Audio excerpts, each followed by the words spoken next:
കഴിഞ്ഞ പ്രാവശ്യം ഒരു എക്സാം ഇട്ടിട്ടുണ്ടായിരുന്നില്ലേ, അതിന്റെ പേപ്പർ വിതരണമാണ് ഇപ്പം നടക്കാൻ പോകുന്നത്. പിന്നെ ഒരു കാര്യം ഞാൻ പറയുന്നത്, നിങ്ങളോട് ഞാൻ പറഞ്ഞിരുന്നു കഴിഞ്ഞ എക്സാമിന് എല്ലാവരും ഒന്ന് കോപ്പി അടിച്ചെങ്കിൽ എഴുതാൻ. കുറെ പേര് കോപ്പി അടിച്ചിട്ടില്ല, അതെന്താ പറ്റിയത്? പിന്നെ ഈ എക്സാമിന് കുറേ പേർക്ക് മാർക്ക് കുറവുണ്ട്.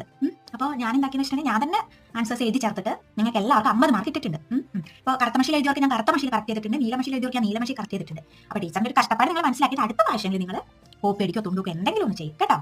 കലോത്സവമാണല്ലേ വരാൻ പോകുന്നത്. അപ്പോൾ എന്നോട് 2-3 പേര് ഓഫീസ് റൂമിൽ വന്നിട്ട് പറഞ്ഞിട്ടുണ്ടായിരുന്നു കലോത്സവത്തിന് ഫോൺ കൊണ്ടുവരണം, സെൽഫി എടുക്കണം എന്നൊക്കെ. സാറില്ല, നിങ്ങൾ കൊണ്ടുവന്നാൽ ഞാൻ പ്രിൻസിപ്പലിനോട് സംസാരിച്ചോളാം. ഇനി ആരെങ്കിലും ചോദിച്ചാൽ ഞാൻ പറഞ്ഞതാന്ന് പറഞ്ഞാൽ മതി. നിങ്ങൾ ഫോൺ കൊണ്ടുവന്നോ കേട്ടോ. ഫോൺ കൊണ്ടുവന്ന് സെൽഫി എടുക്കോ വീഡിയോ എടുക്കോ, ഇതൊക്കെ രസമല്ലേ. നിങ്ങൾ കൊണ്ടുവന്നോ കേട്ടോ. ഞാൻ പറഞ്ഞു പ്രിൻസിപ്പലിനോട് ഞാൻ പറഞ്ഞു. സ്പെഷ്യൽ ക്ലാസ് വെച്ചിട്ടുണ്ടല്ലോ അല്ലേ ശനിയാഴ്ച. അപ്പോൾ ഒരു സന്തോഷ വാർത്തയുണ്ട്, നിങ്ങൾ സ്പെഷ്യൽ ക്ലാസ്സിന് യൂണിഫോം ഇട്ടിട്ട് വരണം. നിങ്ങൾ കളർ ഇട്ടിട്ട് വന്നോ.